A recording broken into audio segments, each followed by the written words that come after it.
Assalamualaikum warahmatullahi wabarakatuh. Alhamdulillah hamdan katsiran tayyiban mubarakan fih kama yuhibbu rabbuna warda. Wassalatu wassalamu ala nabiyyina Muhammad wa ala alihi wa sahbihi wa man sara ala nahjihi bi ihsanin ila yaumil amma ba'd. Saudaraku, ada sebuah kalimat yang tidak bisa dipisahkan dengan kehidupan seorang muslim. Kalimat yang kita gunakan untuk menyapa saudara kita. Kalimat yang merupakan syiar dari syiar-syiar di dalam Islam. Itu ucapan salam. Assalamualaikum warahmatullahi wabarakatuh. Saya yakin semua kita sudah mengenal kalimat ini. Dan sudah pernah mengucapkannya. Walaupun mungkin tidak setiap hari. Atau bahkan ia sudah mengamalkan sunnah Nabi SAW. Karena kalimat ini begitu luar biasa. Kalimat ini adalah sarana agar umat Islam saling mencintai. Karena Nabi yang mengatakan, awala adullukum ala syai'in idza fa'altumuhu tahabbabtum. Maukah kalian aku beritahu sebuah resep yang apabila kalian amalkan, kalian akan saling mencintai. Afshus salama bainakum. Sebarkan salam di tengah-tengah kalian. Dan ketika Nabi kita SAW ditanya tentang salah satu amalan terbaik di dalam Islam, beliau mengatakan tut'imu ta'am wa taqra'u salam ala man arafta wa man lam ta'rif. Engkau memberikan makan dan engkau memberikan salam kepada orang yang engkau kenal dan orang yang tidak engkau kenal. Namun, siapa di antara kita yang benar-benar mendapatkan pahala saat mengucapkan salam? Saudaraku yang dirahmati oleh Allah, di setiap amal ibadah, kita memiliki prinsip dan standar yang sama. Bahwa amal ibadah tidak akan diterima oleh Allah Subhanahu wa taala kecuali terpenuhi dua syarat. Syarat yang pertama ikhlas kepada Allah, dan syarat yang kedua mengikuti tuntunan Nabi SAW. Begitu juga ketika kita berbicara tentang salam. Saat kita mengucapkan Assalamualaikum warahmatullahi wabarakatuh, maka ini menunjukkan kita sudah mengikuti tuntunan Rasulullah SAW. Sehingga pertanyaan terakhirnya, agar kita mendapatkan pahala, sudahkah kita ungkapkan dengan penuh keikhlasan? Sudahkah kita benar-benar mencari ridha Allah saat kita mengucapkan Assalamualaikum warahmatullahi wabarakatuh? Atau pada saat kita menjawab salam, Waalaikumsalam warahmatullahi wabarakatuh. Ini tanda tanya besar yang harus kita jawab dalam perkara salam. Karena berittiba saja, mengikuti sunnah saja tidak cukup untuk melahirkan amal yang berbuah manis di sisi Allah Subhanahu wa taala. Ittiba harus digabungkan dengan keikhlasan. Dan salah satu tanda bahwa kita ikhlas saat mengucapkan kalimat ini, kalimat salam, yaitu kita benar-benar meresapi maknanya. Dan kita mengamalkan konsekuensinya. Saat kita mengucapkan Assalamualaikum warahmatullahi wabarakatuh, itu bukan hanya ucapan sapaan saja, namun itu doa. Kita mengatakan semoga Allah Subhanahu wa ta'ala memberikan keselamatan kepada dirimu. Dan semoga rahmat Allah Subhanahu wa ta'ala meliputi dirimu. Dan engkau mendapatkan keberkahannya. Allahu Akbar. Betapa indahnya doa ini ketika kita ucapkan dengan tulus kepada saudara kita. Inilah sebabnya mengapa ucapan salam tidak bisa diganti dengan sapaan apapun juga di muka bumi ini.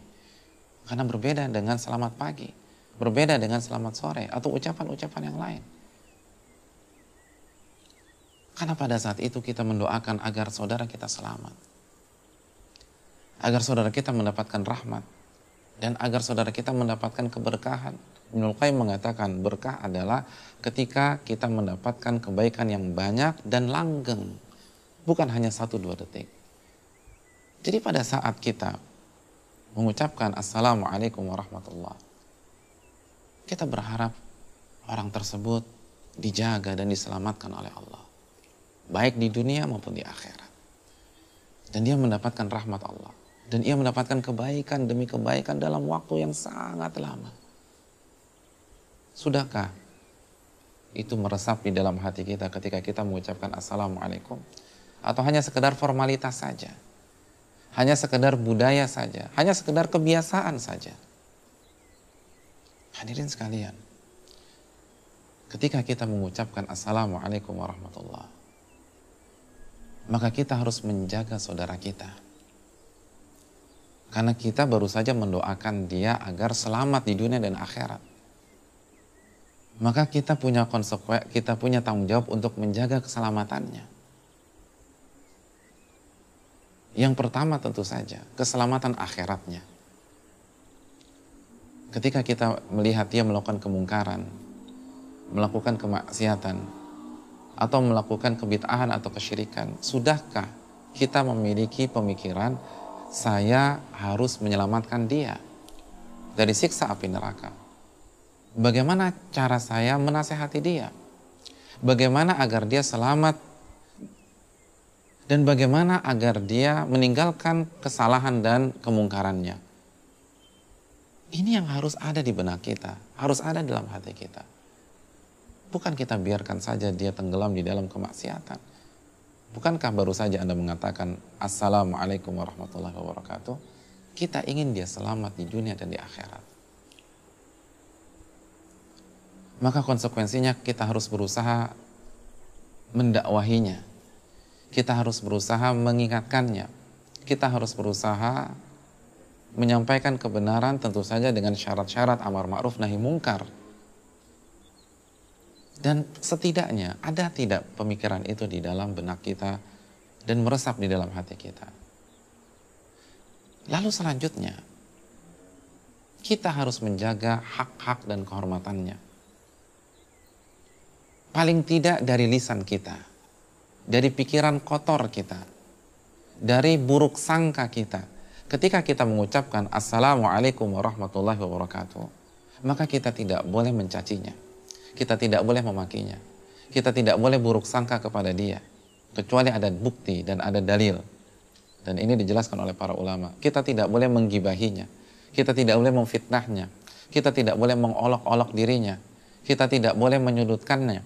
Sufyan bin Uyainah pernah mengatakan, ketika kita mengucapkan Assalamualaikum warahmatullah dan dijawab Waalaikumsalam warahmatullahi wabarakatuh, maka maknanya anta minni salim wa ana minka salim. Engkau selamat dari gangguanku dan aku pun selamat dari gangguanmu. Allahu Akbar. Jadi ketika kita mengucapkan Assalamualaikum warahmatullah, kita dituntut untuk menjaga kehormatan, menjaga perasaan, menjaga hak orang tersebut.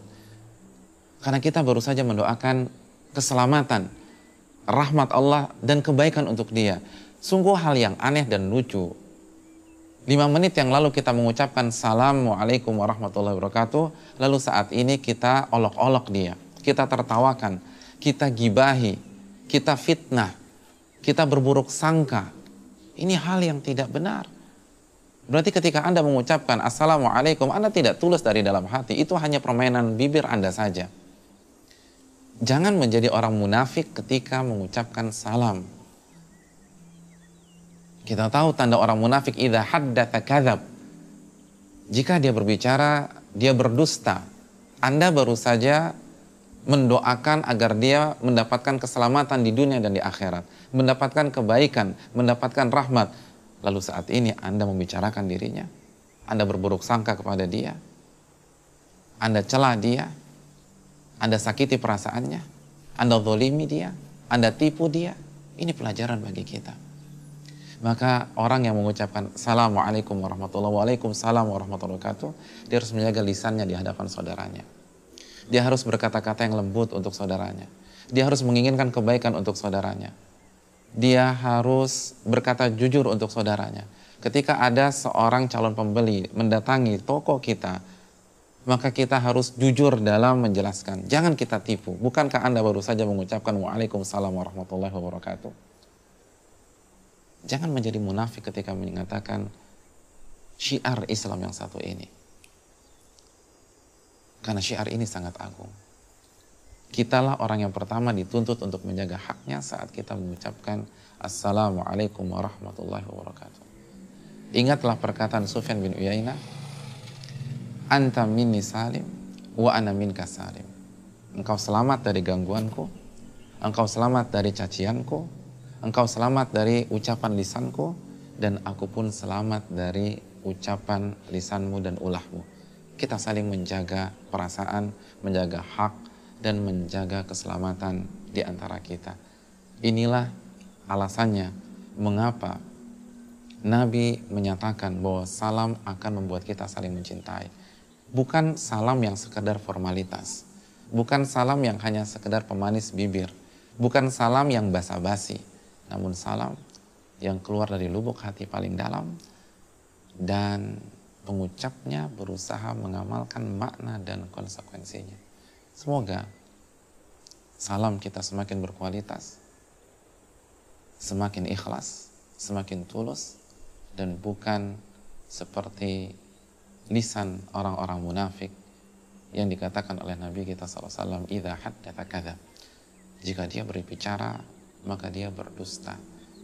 Kita doakan keselamatan, lalu kita yang melukai perasaannya, yang menggunjingnya, dan menyakiti dirinya. Semoga kita dijaga oleh Allah Subhanahu wa Ta'ala. Dan semoga Allah Subhanahu wa Ta'ala memudahkan kita untuk menjalankan sunnahnya yang satu ini, sebuah syiar Islam yang bernama Assalam. Assalamualaikum warahmatullahi wabarakatuh.